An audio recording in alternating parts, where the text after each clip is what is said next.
Atkins. Welcome, Dr. Nick. Thank you. Glad to be here. All right, well, for today, I think we've got a pretty interesting topic. I think it affects just about everyone. And why don't you tell us about what it is, and we'll dive straight into it because I think there's so much here to discuss. Yeah, absolutely. Well, the topic that we thought we'd discuss today is around coconut oil and the health benefits around coconut oil. Obviously, it's promoted widely as a healthy food. And so researchers have, because it's only come on the scene in the last decade or so, researchers have been trying to catch up and really understand its health effects, because some people say, well, the medium chain triglycerides in coconut oil are healthy, or the polyphenols are healthy, or the saturated fat is healthy. So researchers have been trying to play catch up and really understand what does the science tell us about coconut oil as a healthy food as compared to vegetable oils or other sources of fat. And so finally, we have research that combines 17 different studies that have been done that really lays out what the cardiovascular, so heart disease, stroke specifically, what the effects are of coconut oil on our cardiovascular system. Okay, before you go on, I wanted to mention that I mentioned that this affects just about everyone. And the reason I say that is because if you really study the ingredients of foods that you're eating, I think you'll find that this coconut oil is in so many foods. You may not have even you may not have that realization until you grab that label and start reading it. But what do you think about that? I mean, is it just? Oh, absolutely.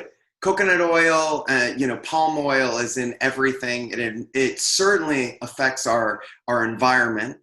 Even sustainably grown coconut oil, you have to think about the environmental effects. What potentially, when rainforests are cut down in order to plant coconut plantations, what that does to ecosystems. But it's also, true that sources of oil, refined oils, are things that are used widely in the foods we buy in the supermarket, because it's an easy way for food manufacturers to introduce these ingredients that have lots of calories and have purported health benefits, but aren't particularly healthy sources of calories. So they're, like you're mentioning, they're used quite widely. All right, so let's dive into it. What is going on with coconut oil? Well, coconut oil, it turns out, is a source of saturated fat.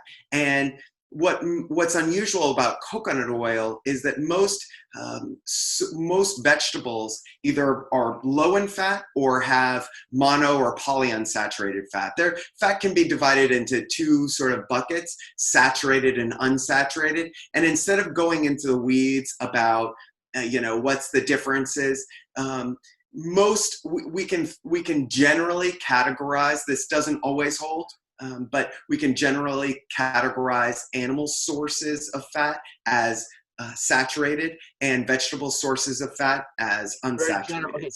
So your nuts, your seeds, avocado, those are all generally, even olives, those are all high in unsaturated fats, generally speaking, with a few exceptions. Whereas cheese, beef, milk, and so forth are generally high in saturated fats. Coconut oil, it happens to be a vegetable or a fruit, I should say, actually, that falls into the bucket of high in saturated fat. Okay, so that's bad, right? Automatically, that's bad. Okay. Well, good question. So, that's where some of the controversy has come in. We, for decades, health experts, researchers have identified that saturated fat, you can actually mathematically, I didn't know this until doing some of the research when I was reading this article, there are mathematical equations that can predict rises in your blood cholesterol levels just based on the amount of saturated fat in your diet. So if you say, okay, I'm going to start eating more of this food that has this much more saturated fat, there obviously it's not completely predictive because we all react slightly differently to the foods we eat, but there's a general, on a population-based level, if you started adding saturated fat to the general American diet, we'd be able to predict what, the way that our cholesterol levels would increase as a result. So there's a direct correlation between the consumption of saturated fat and elevated cholesterol levels? Yeah, and even more strongly than correlation, we have good randomized controlled trials that there's causality. So it's not that they just rise together and maybe they're related, but there's some other variable that's driving it. No, we know very clearly that saturated fat drives increases in blood cholesterol levels. Okay. All right. So getting back to coconut oil, Yeah. it's one of the oils that is either higher or just has saturated fat as compared to different plant oils. Is that right? Is that what makes it different? Yeah.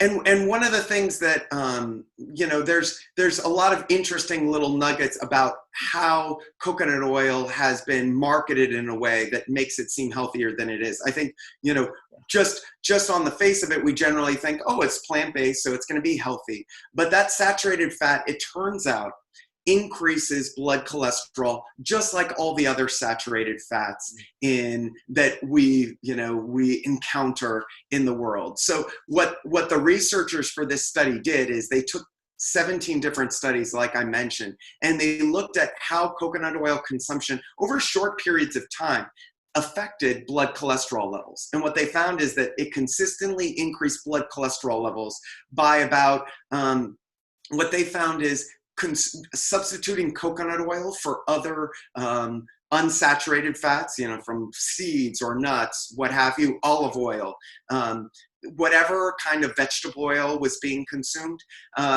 whenever that substitution took place, the average increase in LDL, bad cholesterol, was about 10 milligrams per deciliter, which translates to about 5 to 6% increase in risk of heart attack or stroke.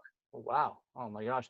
Okay. So I have always heard, like, word on the street from me is that coconut oil, although it may have some benefits, like you mentioned, is worse than many animal products. I've heard that, and I guess I've heard it's because of the saturated fat. This is just a generalization. This is just based on nothing scientific, but it sounds like what you're telling us with with this new information coming out is that there is no question here, right? And that this is going to be an overall negative to your health.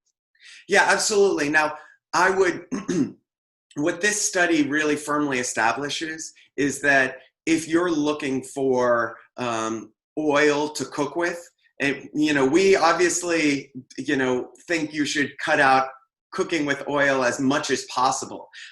So I definitely recommend just cook with veggie broth. But if you're going to cook with oil or you're going to do some baking and you need to use oil, don't use coconut oil. It'd be much better for your cardiovascular health to use any other kind of vegetable oil. Now, again, and I try to make this point in the article I wrote, it's better to get away from refined oils altogether. But even when you compare, even though we know that vegetable oils are unhealthy, if you put it next to coconut oil, it's even worse. Now, I wouldn't say that the saturated fat in coconut oil is any worse than the saturated fat in animal products. In fact, animal products have a lot of other unhealthy nutrients in them that can, that are beyond the scope of probably this conversation here. So, I think that when people raise the point about, polyphenols in coconut oil are healthy and may help with, hyperinsulinemia or glucose sensitivity, prevent diabetes. Those, based on this study, again, those effects seem to be not statistically significant. Coconut oil didn't protect against, developing diabetes or pre-diabetes compared to vegetable oils. But, there may be, because we know that all plant foods carry some nutrients, there may be some in coconut oil. But what we really know from from all the research is that once you start refining foods, like coconut oil, turning coconut into coconut oil, you lose most of the helpful nutrients that are part of the food itself. So, yeah, I can see that. I can see that. So what about whole coconut? If someone's looking for those benefits, you'd automatically say, yeah, eat some coconut, right? Just yeah, eat well, coconut.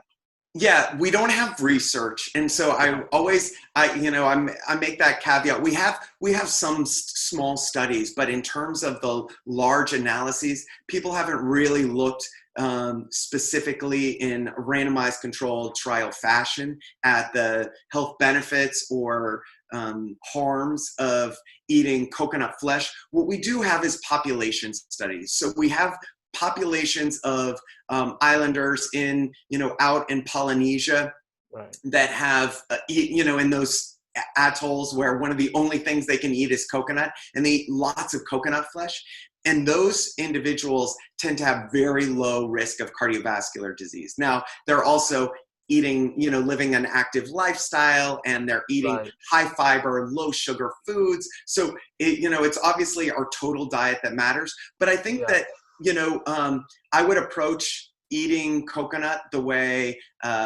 even coconut flesh, like coconut flakes and so forth, the way I think about nuts, maybe in moderation, Right. and specifically when it's called for. I wouldn't gorge myself on coconut flakes, or make it a habit to eat a lot every day.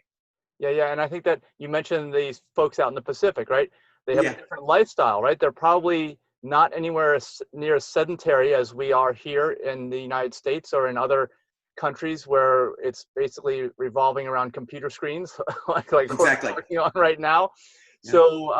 So they can afford to have a higher percentage of their calories from fat and not see because they are literally working it all off, right? Yeah, and from their childhood, we talked. One of our previous conversations was about how when they ultrasound toddlers, they can find fatty streaks, the precursors to atherosclerotic plaques that end up building up and ultimately bursting to cause heart attacks or strokes. And those individuals, they're living a healthy life from day one. So it really makes a difference and that's why we're always talking about lifestyle, because it's that consistency of the way you live that over time really protects your health. Okay, awesome. All right. Well, what about what? Tell me what you think of this. Like when folks usually talk to me, mention something about oils. Like you said, it's less. It's a less than desirable form of that food, right? There's the Yeah, whole food form would be best. So I tell folks, I'm like, well, look, it's a highly any oil is a highly processed version of that food. So most of the benefits are literally extracted, right? And yeah, what you're left with is just basically the fat with a few of the benefits of that initial plant remaining, and that's it, right? absolutely.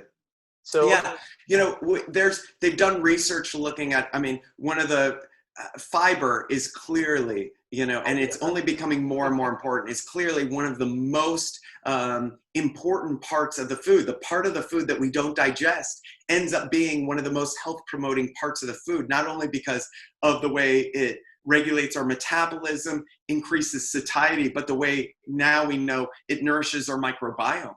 And in the microbiome itself, that ecosystem of bacteria, protozoa, viruses that lives in our intestine, in our large intestine, sends signals that regulate all kinds of different aspects of our physiology. The way our organ systems work is in part regulated by this ecosystem of different plants, different bacteria, viruses, protozoa, and so forth. So it's really important that we consume diets that are rich in fiber. And obviously, we're not getting any of that in refined oils. And then on top of that, a lot of the nutrients that we want to be getting from foods, micronutrients, the vitamins, the minerals, they're attached inside the matrix of fiber. So, when people say, oh, don't peel all the, don't peel the outside of the apple because the peel is where all the antioxidants are. Well, it's true in part that when you lose that fiber, a lot of, for a lot of foods, the outside fiber, there's fiber inside the apple too, but that outside rind of fiber does have a disproportionately high amount of antioxidants, phytonutrients. Mhm. And when you start stripping that fiber away, whether it's in juice or in oil, you lose a lot of the key nutrients that end up fighting oxidative damage and helping a system repair, increasing the amount of detoxification that our cells can do. There's this area of science is incredibly complex. We barely understand it, but it's very clear that the more we respect the integrity of foods, the healthier we are. So, I think the message in the general public is, stay away from added sugar. Added sugars are bad. But the same is true for refined oils.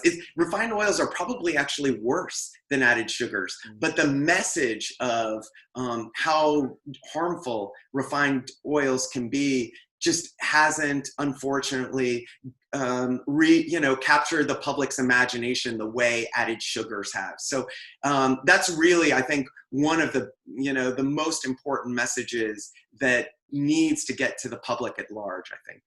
Okay. All right. So oils in general should be avoided from what you're saying. And then Absolutely. Coconut oil is one of the least healthy of all of the oils. Is that the takeaway here? Yeah. And that's really the outcome. Again, the outcome of this research isn't necessarily hitting the conclusion you and I would hit, which is, avoid them altogether. This is just trying to see, if you're going to use oil, what's the healthiest one? And we have relatively good data from the Mediterranean diet studies, the Predimed study that was done mostly in Spain, showing that extra virgin olive oil can be healthy when you're eating it instead of a bunch of animal products. And this is another piece of data that, again, 17 different randomized controlled trials comparing different kinds of vegetable oils, canola oil, soybean oil, extra virgin olive oil, to coconut oil, and showing that for our cardiovascular health, you definitely want to stick to vegetable oils if you're going to use an oil. Okay. All right. Perfect. Well, so you're always a wealth of information. We're so glad to hear this update, and hopefully folks out there watching will incorporate this into their daily lifestyle, their daily diet, this knowledge, and just live better lives because of it. And if folks want to contact you, what is the best way to do that? Well, feel free to visit my website, nickborjamd.com. And there you can sign up for a free consultation to talk with me, and I can help you make the lifestyle changes you want to make to reach your best health. Okay. All right. Perfect. Well, we look forward to seeing you again soon here with our next topic, and who knows what that might be, but I'm sure no matter what, it's going to be a topic that's going to have a direct effect on everyone's lives out there and just make them better. So thank you again for being with us.